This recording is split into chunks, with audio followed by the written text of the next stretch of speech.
Percaya kau penuh pengharapanku di dalam-Mu.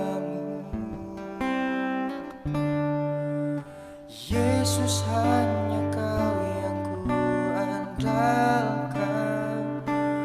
melebihi siapapun juga. Yesus, hanya Kau yang ku percaya di setiap waktu.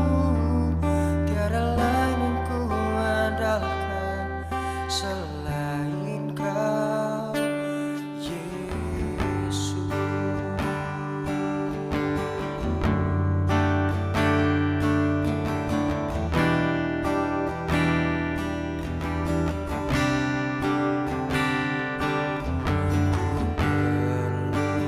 Engkau Yesus, haus jiwaku menantikan.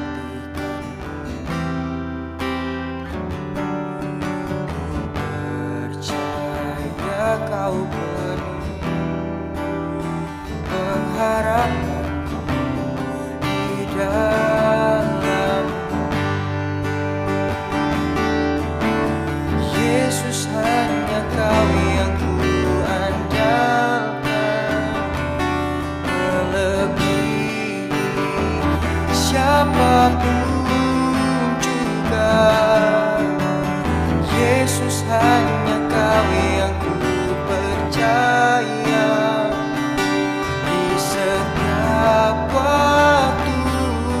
Tiada lain yang ku andalkan selain Kau, Yesus. Hanya Kau yang ku andalkan, melebihi siapapun juga.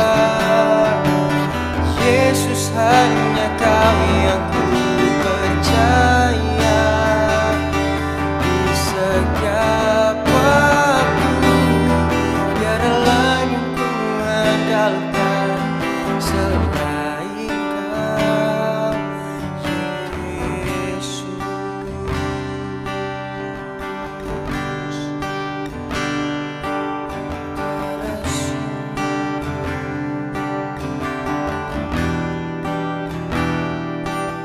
Tiada yang seperti,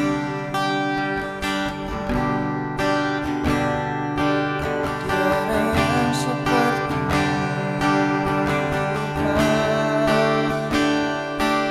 Kau yang ku andalkan, Kau yang ku percaya, Kau yang ku andalkan.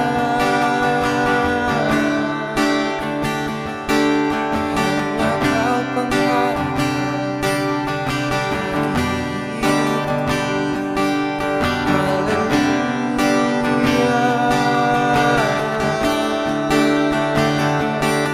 Kau yang ku andalkan.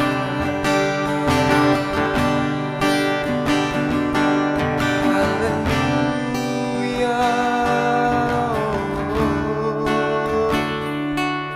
Kaulah Yesusku, Kau Tuhanku. Haleluya. Terima kasih Tuhan buat penyertaan-Mu, buat hadirat-Mu.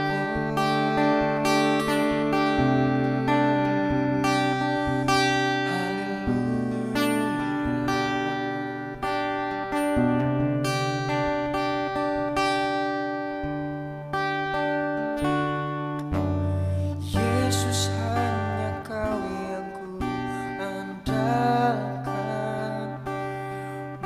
melebihi siapapun juga.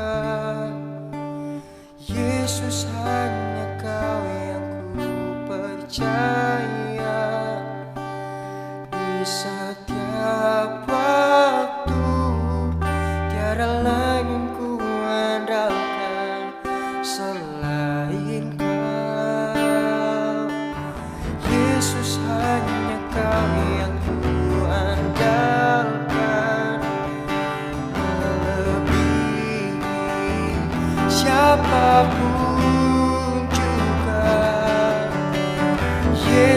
hanya Kau yang ku percaya.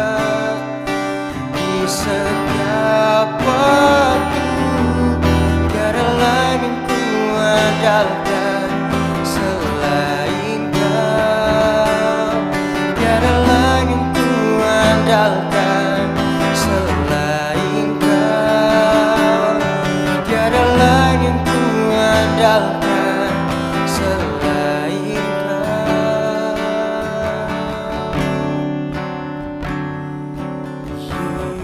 Yesus.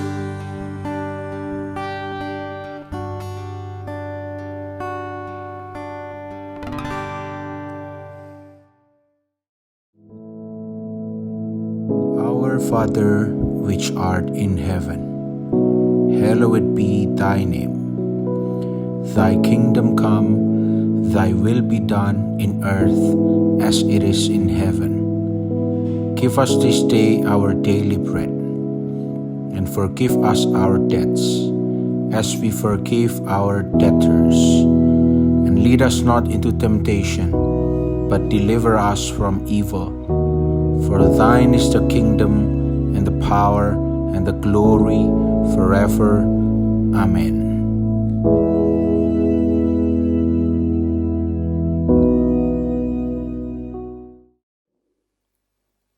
Shalom Bapak Ibu Saudara sekalian. Luar biasa pagi ini, amin. Baik, pagi ini kita sama-sama belajar sebuah kebenaran firman Tuhan tentang kata berseru. Ya, lagu yang dipilih tadi sangat sesuai sekali karena tema pagi hari ini adalah berserulah, maka Tuhan akan menjawab kita. Ayat firman Tuhannya akan kita baca bersama-sama dari Yeremia pasal 33 ayatnya yang ketiga. Yeremia 33 ayatnya yang ketiga. Saya jemput kita semua bangkit berdiri kembali dan kita akan membaca dengan suara yang kedengaran firman Tuhan ini. Iya, 2, 3.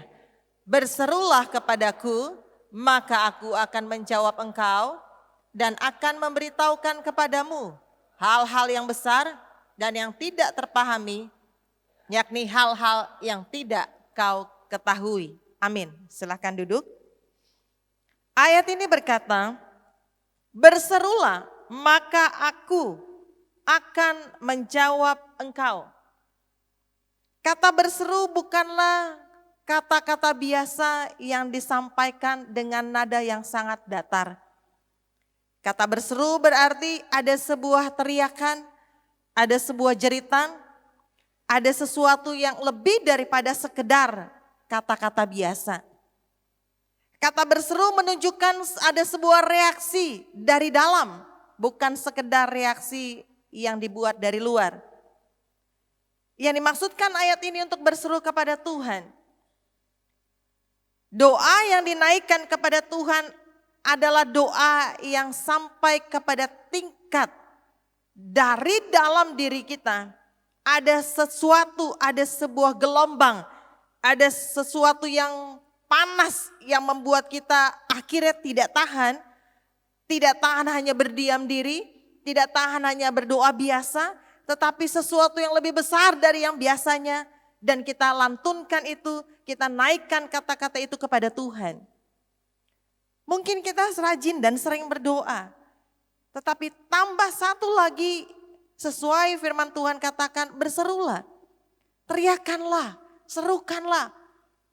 Lakukanlah sesuatu yang berasal dari api yang ada di dalam diri kita. Entahkah ada sesuatu yang ingin kita sampaikan kepada Tuhan, tetapi dalam tingkat atau konteks yang bukan biasa-biasa lagi. Kalau untuk berdoa untuk hal Tuhan berkati, Tuhan jagai, Tuhan sertai, itu konteks yang sangat rata, biasa, datar. Tetapi yang Tuhan mau sampai kepada satu tingkat yang lebih besar lagi daripada itu. Kenapa? Karena jawaban Tuhan dikatakan ayat ini, ketika engkau berseru maka Tuhan menjawab engkau dengan cara apa? Dia tidak lakukan sesuatu yang langsung mujizat di depan mata kita. Ya. Dia tidak lakukan sesuatu yang begitu besar di depan mata kita, tapi dia bilang dia pertama akan memberitahukan lebih dulu kepada kita. Ada yang dia mau sampaikan kepada kita. Ketika kita berseru, berteriak, menyatakan ini loh aku Tuhan. Aku benar-benar butuh Engkau. Kami benar-benar menantikan Engkau. Kami sungguh-sungguh merindukan Engkau. Ketika kita berseru kepada Tuhan, maka langkah pertama yang Tuhan lakukan dalam hidup kita adalah Dia beritahu lebih dulu. Ketika hati kita sudah tidak tahan lagi, ingin rasanya kita mendapatkan sesuatu yang berasal daripada Tuhan, bukan yang biasa-biasa. Bukan sekedar bisa melewati hari demi hari. Bukan sekedar kita bisa untuk menerima sebuah solusi dalam hidup kita. Bukan sekedar hanya sampai di sana. Tapi kita rindu Tuhan lebih daripada itu. Dan ketika kita punya hasrat untuk berseru kepada Tuhan dalam tingkat kita merindukan Tuhan lebih daripada waktu-waktu yang lalu. Bukan sekedar untuk kebutuhan kita, tetapi untuk kemuliaan Tuhan, untuk menyenangkan Tuhan. Maka Tuhan akan memberitahukan kepada kita. Ada yang Dia mau sampaikan kepada kita. Ada yang Dia mau nyatakan kepada kita. Mungkin ada orang bertanya, bagaimana caranya mendengar suara Tuhan? Bagaimana Tuhan bicara kepada kita? Ayat ini mengajarkan kalau kita berseru kepada Tuhan dalam targetnya Tuhan, dalam ukurannya Tuhan, ya, dalam batas yang sudah Tuhan tentukan segini loh. Bukan sekedar hanya seperti biasa-biasa doamu, tapi lebih tingkat lagi, lebih naik lagi. Bukannya sekedar kata-kata biasa, tetapi lahir dari hati, hati yang membara, hati yang terbakar oleh sebuah kerinduan, hati yang terbakar oleh sebuah harapan, hati yang terbakar oleh sebuah iman yang besar untuk dinyatakan di hadapan Tuhan. Waktu kita berseru dalam posisi seperti ini, maka jawaban Tuhan dibilang Dia mau beritahukan sama kita. Artinya Dia mau sampaikan, Dia mau bicarakan, Dia mau sharekan kepada kita, Dia mau berbicara kepada kita. Bagaimana cara Tuhan berbicara kepada kita? Dia punya begitu banyak cara untuk berbicara kepada kita. Satu orang dia berbicara dengan cara penglihatan. Satu orang lagi dia berbicara dengan cara dia dapat mimpi. Lain orang berbicara dengan cara yang berbeda lagi. Tuhan bisa berbicara dengan suara yang dapat didengar. Bagaimanapun cara Tuhan berbicara dalam hidup kita, tapi Dia pasti akan berbicara. Tuhan tidak pernah membiarkan orang yang berseru kepadanya dan tidak mendapatkan apa-apa. Tetapi orang yang berseru kepada Tuhan, seruan hatinya, seruan suaranya sampai di hati Tuhan. Seruanmu yang sampai menyentuh hati Tuhan akan membuat Tuhan memberitahukan hal-hal yang pertama adalah hal-hal yang besar. Hal-hal yang besar berarti hal yang bukan yang biasa-biasa. Ketika Tuhan ingin berbicara kepada saya dan saudara, Dia ingin bicara sesuatu yang tidak biasanya, sesuatu yang luar biasa, sesuatu yang besar. Sebab itu ketika kita datang kepada Tuhan, entahkah di gereja, entahkah di rumah, dimanapun kita berseru kepada Tuhan, menjerit dengan sebuah keyakinan dari dalam kita, menjerit dari dasar hati kita, meminta bagaimana caranya Tuhan untuk menyatakan apa yang menjadi rencana Tuhan dalam hidup kita. Ketika kita mencari tahu dengan kesungguhan kita di hadapan Tuhan, maka firman Tuhan bilang, Dia mau kasih tahu kita hal yang besar bukan hal yang kecil. Kalau besar dikatakan Tuhan berarti sangat besar. Karena bagi Tuhan kecil, bagi kita itu besar. Kalau Tuhan bilang sesuatu yang besar berarti sesuatu yang belum pernah kita pegang, belum pernah kita raih, belum pernah kita alami. Sesuatu yang besar. Yusuf memang pernah menjerit. Dia berseru memang kepada Tuhan. Ketika dia mengalami banyak sekali tantangan dalam hidupnya di masa mudanya. Melewati masa-masa sulit dalam hidupnya. Seruannya sampai kepada Tuhan. Sehingga pimpinan Tuhan itu nyata dalam hidupnya. Hal yang besar dia disampaikan kepada Yusuf. Sehingga setiap mimpi yang dialami pembesar-pembesar dia bisa mengartikannya. Daniel pernah berseru kepada Tuhan. Dia berseru dengan suara yang nyaring. Dan Tuhan mendengarnya. Tuhan beritahu kepada dia. Hal-hal yang tidak terpahami. Hal-hal yang ajaib, yang besar. Sekalipun hal itu mungkin bagi Daniel, apa yang Tuhan sampaikan, apa yang Tuhan bicarakan adalah hal yang sebenarnya sebuah penderitaan. Tetapi penderitaan yang mendatangkan kemuliaan, penderitaan yang mendatangkan hal yang ajaib, itu adalah hal yang besar. Apa yang Daniel terima dari Tuhan? Berita bahwa dia pasti akan tetap masuk gua singa. Berita yang diterima tetap bukan berita baik yang datang dalam hidupnya. Bahwa dia akan mengalami kesulitan, tetapi janji Tuhan hal yang besar akan terjadi. Yaitu pertolongan Tuhan. Bahwa kesulitan yang dialaminya tidak akan pernah membuat dia mati. Tidak akan pernah membuat dia tenggelam. Justru akan mempermuliakan nama Tuhan. Kalau kita berseru kepada Tuhan, maka otomatis dia akan beritahukan kita hal yang besar. Jangan berpikir hal besar itu sebuah kemewahan, sebuah harta duniawi, sesuatu yang kelihatannya nyata sekali. Tidak seperti itu. Tidak akan selalu seperti itu. Bisa seperti itu. Tapi bisa juga dalam bentuk seperti yang dialami oleh Daniel. Waktu dia berseru malah sebuah penderitaan diperhadapkan dalam hidupnya. Jangan berpikir ketika kita berseru kepada Tuhan dan kita mendapatkan jawaban yang selalu yang nyaman dan yang enak-enak. Bukan. Tetapi hal yang besar yang Tuhan mau sampaikan adalah sesuatu yang bisa kita terima dari Tuhan sekalipun kita harus melewati sebuah peperangan, sebuah perjuangan, sebuah penderitaan. Tetapi di dalamnya mengandung sebuah kemenangan. Karena hal yang besar adalah sebuah kemenangan dalam hidup kita. Sehingga setiap orang yang percaya kepada Tuhan, ketika dia berseru, Tuhan tidak pernah membiarkan orang-orang benar mencari Tuhan dengan sia-sia. Tiap orang benar yang mencari Tuhan tidak akan pernah sia-sia. Seberapapun beratnya persoalan masalah hidup kita. Seberapapun besarnya kerinduan dan harapan kita di dalam Tuhan. Setiap kali kita datang berseru kepada Tuhan, maka itu tidak akan pernah sia-sia. Kalau Bapak Ibu Saudara pernah mengalami sebuah jeritan di dalam hati. Sebuah seruan di dalam hati yang belum pernah keluar di mulut kita. Mungkin hanya ada di dalam hati. Tetapi ketika engkau serukan itu sampai engkau mengucapkannya. Sampai engkau menyatakannya kepada Tuhan. Dan itu ada sebuah pompa di dalam hidup kita yang itu terus kita kumandangkan tentang seruan kita. Tunggulah, nantikanlah. Tuhan pasti akan menjawab kita. Dengan cara dia akan mengabarkan sebuah berita. Sesuatu yang besar yang belum pernah kita alami. Sebuah jeritan dalam hati Hana ketika dia berdoa. Dia merindukan seorang anak. Dan itu bukan hanya ada di dalam hati. Tapi itu keluar sampai di dalam mulut, bibir, lidahnya itu bergerak-gerak.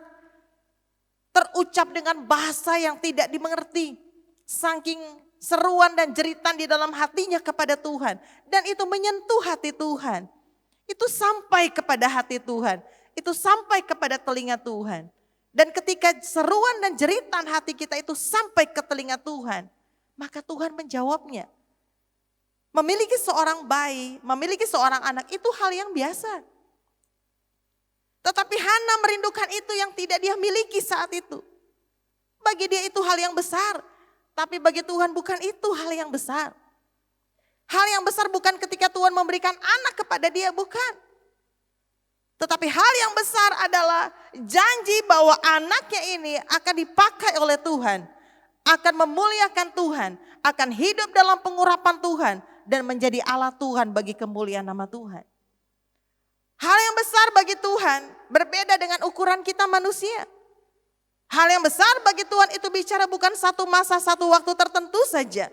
Tapi hal yang besar yang mau Tuhan bicarakan pada kita adalah hal yang sampai tingkat kepada keturunan kita. Hal yang tidak pernah kita pikirkan. Sebab itu kalau ingin sesuatu yang besar dari Tuhan, tidak cukup hanya berdoanya biasa-biasa saja. Tidak cukup kita hanya sampai dengan apa yang pernah kita lakukan kemarin-kemarin. Tapi nyalakanlah api kerinduan, harapan, iman kita di dalam hati kita. Nyalakanlah itu, biarlah roh kita menyala-nyala. Biarlah hati kita berseru kepada Tuhan. Sampai telinga Tuhan, sampai hati Tuhan itu tersentuh oleh setiap seruan kita. Dan waktu dia tersentuh, maka sesungguhnya siap-siaplah. Walaupun engkau bilang, aku tidak pernah dengar suara Tuhan. Tapi engkau pasti mendengarnya. Aku tidak tahu kapan Tuhan bicara. Pasti engkau akan tahu kapan dia bicara. Kalau engkau sungguh berseru kepada Tuhan. Karena Tuhan tidak tahan menyimpan apa yang ada dalam dirinya. Tuhan paling senang untuk berbicara kepada setiap kita. Itulah sebabnya ada firman Tuhan. Ada Alkitab ini. Karena Tuhan sampai sekarang masih ingin bicara bagi kita. Tapi Tuhan menanti orang-orang yang mau berseru kepadanya. Kalau engkau berseru kepada Tuhan, maka yang pertama, hal yang besar yang tidak terpahami oleh kita, dia akan sampaikan. Memang apa yang dia sampaikan tidak akan terpahami oleh setiap kita. Tidak mungkin bisa kita pahami. Kenapa? Karena itu rancangannya dia. Karena itu pikirannya dia. Karena itu hatinya dia. Kalau kita siap mendengarkan suara Tuhan, kita siap mendengar berita dari Tuhan, siapkan diri kita. Untuk apa? Keluar dari posisi kita sebagai manusia biasa. Masuk kepada satu tingkat, satu dimensi yang namanya kita adalah manusia Allah. Yang berpikir secara Allah. Yang berkeinginan secara Allah. Secara firman Tuhan. Kalau kita mau mendengar berita Tuhan tapi kita tidak pindah dalam sebuah posisi yang berbeda. Tidak pindah dalam sebuah dimensi yang berbeda. Maka kita tidak akan bisa menerima apa yang Tuhan sampaikan dalam hidup kita. Mau bisa menjalankan apa yang Tuhan sampaikan, jangan pernah memakai cara kita. Jangan pernah memakai pikiran kita. Jangan pernah memakai perasaan kita. Tapi pakailah pikiran Kristus dalam hidup kita. Milikilah pikiran Kristus dalam hidup kita. Maka kita bisa untuk menerima setiap rancangan Tuhan, apapun yang Tuhan bicarakan dalam hidup kita. Karena firman Tuhan selalu berbicara hal yang tidak mungkin menjadi mungkin. Hal yang tidak ada menjadi ada. Hal yang sulit menjadi mudah. Firman Tuhan selalu berbicara hal-hal yang di luar batas kemanusiaan kita. Jadi jangan menerima setiap suara Tuhan, setiap firman Tuhan hanya dengan cara kita manusia biasa. Pasti akan mengalami banyak kesulitan. Tetapi kalau kita berpindah dalam satu dimensi yang berbeda, kita boleh manusia biasa, tetapi kita di hadapan Tuhan, kita adalah manusia Allah. Karena di dalam diri kita tinggal Allah. Maka otomatis cara kita berpikir pun akan sama seperti Allah. Cara kita berkeinginan, cara kita pun, perasaan kita akan sama seperti Allah. Maka hal yang besar yang Tuhan mau sampaikan bisa kita terima dalam hidup kita. Bisa kita jalankan dalam hidup kita. Bisa kita percayai dalam hidup kita. Berapa banyak orang ketika mendengar firman bertanya, apakah firman itu buat saya? Atau apakah itu bisa saya jalankan dalam hidup saya? Atau mungkin ada orang tertentu yang ketika didoakan menerima sebuah nubuatan. Dikatakan bahwa kamu akan seperti ini dan seperti ini. Kalau kita tidak berpindah dari kita punya kebiasaan, cara berpikir kita, cara berkeinginan kita, cara berperasaan kita. Kita tidak pindah pada dimensi firman Tuhan. Kita tidak berpindah pada dimensinya Tuhan. Maka kita tidak bisa menerima hal itu. Sama sekali tidak mungkin bisa menerima. Karena kita mendengar yang besar tapi kitanya masih kecil. Tuhan mau ketika kita mendengar yang besar, kita juga memiliki iman di dalam hidup kita. Harapan yang besar dalam hidup kita. Keinginan yang besar dalam hidup kita. Untuk kita menerima sesuatu dari Tuhan. Kalau kita tidak memiliki itu, sulit menerima hal yang besar dari Tuhan. Satu kali ketika Tuhan sampaikan kepada saya, kamu akan membeli sebuah rumah. Saya berpikir, kayaknya tidak mungkin. Kenapa? Karena hamba Tuhan untuk membeli rumah dengan nilai yang begitu tinggi dan begitu mahal, begitu besar, itu bagi manusia itu sulit. Jadi waktu disampaikan, saya mulai berpikir, rumah, apakah itu bisa? Tapi karena Tuhan sudah sampaikan pasti bisa. Perjuangan kita adalah kita berpindah. Jangan memakai cara kita berpikir, jangan memakai cara kita berperasaan, atau memakai rancangan kita, atau memakai hitungan kita. Tapi mari kita berpindah dari dimensi kita yang biasa menjadi manusia Allah. Yang di dalamnya tinggal Allah sehingga cara berpikir kita akan sama. Kita akan menyetujuinya. Dan ketika disampaikan seperti itu, langkah pertama yang saya lakukan, saya bilang terima kasih. Karena Tuhan, Engkau memberitahukan hal yang besar, buat saya itu besar. Rumahnya tidak besar, tetapi buat saya itu hal yang besar. Tapi ada yang lebih besar daripada itu untuk rencana Tuhan digenapi. Dan ketika langkah kaki saya, mulai saya ayunkan untuk melangkah dalam iman. Bahwa yang besar itu kita harus jalankan dengan kepercayaan yang besar kepada Tuhan. Dan saya mulai jalan cari rumah. Apakah saya sudah punya dananya? Belum punya. Tetapi saya jalan dulu. Saya cari rumah, 1 rumah, 2 rumah, 3 rumah terus. 1 hari, 2 hari, 1 minggu, 2 minggu terus saya cari. Ketika saya pilih-pilih, pertama saya pilih rumah yang kecil.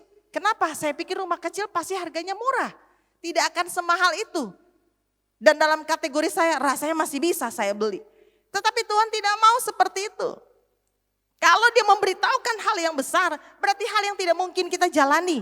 Hal yang tidak mungkin kita dapati. Hal yang tidak mungkin kita akan terima secara kita manusia. Tetapi kita terima itu kalau kita ada dalam perjalanan iman kita. Dalam dimensinya Tuhan. Kalau dalam dimensinya kita manusia itu tidak mungkin. Tapi berpindahlah karena firman Tuhan. Bahwa sesuatu yang besar pasti bisa terjadi dalam hidup kita. Dan ternyata memang benar. Saya berpikir yang kecil saja sudah cukup. Tapi tidak. Tuhan bilang bukan yang itu. Kamu cari yang lain. Yang lebih besar. Yang lebih mahal. Supaya saya tidak berpikir saya bisa melakukannya karena saya. Tapi itu karena Tuhan. Dan ternyata memang dapat. Rumah yang besar. Rumah yang mahal. Yang tidak mungkin saya bayar. Hitungan bertahun-tahun pun tidak mungkin saya bayar. 10 tahun pun tidak mungkin saya bisa bayar rumah itu. Tetapi kenapa bisa? Itu bukan karena saya. Tetapi karena Tuhan yang memberitahukan hal yang besar. Ketika saya berseru Tuhan. Bahwa pelayanan ini harus tetap maju dan berkembang. Bagaimana caranya? Saya tidak bisa. Tapi Tuhan bisa. Seruan itu sampai di hati Tuhan. Sehingga Tuhan mulai memberitahukan. Bukan dia kasih langsung, tapi dia kasih tahu dulu. Ini yang harus kamu lakukan. Ini yang harus kamu terima. Bagaimana caranya untuk sampai kepada apa yang Tuhan mau? Tidak tinggal diam. Walaupun Tuhan bilang aku memberkati engkau. Bukan berarti kita diam-diam. Kita harus ada sesuatu yang kita lakukan. Kalau kita bisa melakukannya, otomatis kita akan bisa menerima bagian kita. Kalau kita mendengar sesuatu, firman Tuhan. Bahwa kita akan mengalami ini, kita akan terima ini. Ingat yang pertama, jangan tinggal diam. Tapi apa? Mulailah melakukan hal yang besar dalam hidupmu. Seruanmu pagi hari ini di hadapan Tuhan akan membuahkan hal yang besar dalam hidupmu. Amin. Sampaikan sebelahmu, katakan apa? Engkau akan terima hal yang besar. Sudah siap terima hal yang besar? Harus kedengeran dulu suaranya. Karena kalau amin itu biasa, betul? Tapi kalau amin itu baru berseru. Coba kita tes dulu. Bilang amin. Itu masih biasa, betul tidak? Coba kalau berseru seperti apa? Amin. Oh ternyata semuanya sudah bisa berseru. Berarti hal yang besar akan kita terima yang daripada Tuhan. Haleluya. Kiranya pagi ini kita terima hal yang besar dari Tuhan dan kita akan alami dalam hidup kita. Karena kita orang-orang yang berseru kepada nama Tuhan. Amin. Tuhan memberkati. Mari kita tunduk kepala dan kita mau berdoa. Kami menyatukan hati kami menyatukan iman kami menyatukan tujuan kami. Untuk mempermuliakan dan menyenangkan hati Tuhan. Sebagaimana yang Engkau taruhkan bagi setiap kami. Bahwa Engkau mau disenangkan. Maka inilah kami Tuhan yang menyenangkan hati-Mu. Dengan apa yang kami lakukan. Dengan apa yang kami kerjakan. Dengan apa yang kami telah terima dari firman Tuhan. Maka biarlah kiranya setiap kami dibawa oleh roh Tuhan. Untuk dapat berseru sampai menyentuh hati-Mu. Sampai membuat telingamu mendengar seruan kami. Dan Engkau akan berbicara bagi kami. Memberitahukan bagi kami hal-hal yang besar yang tidak terpahami. Bahkan Engkau menyediakan yang tidak mungkin bagi kami menjadi mungkin Ajarlah kami untuk melakukan firman-Mu. Dan berkatilah kami dengan firman yang kami terima pagi ini. Menjadi berkat bagi hidup kami, keluarga kami, usaha pekerjaan, dan pelayanan kami kepada Tuhan Yesus Kristus. Dalam nama Yesus kami berdoa dan bersyukur. Amin.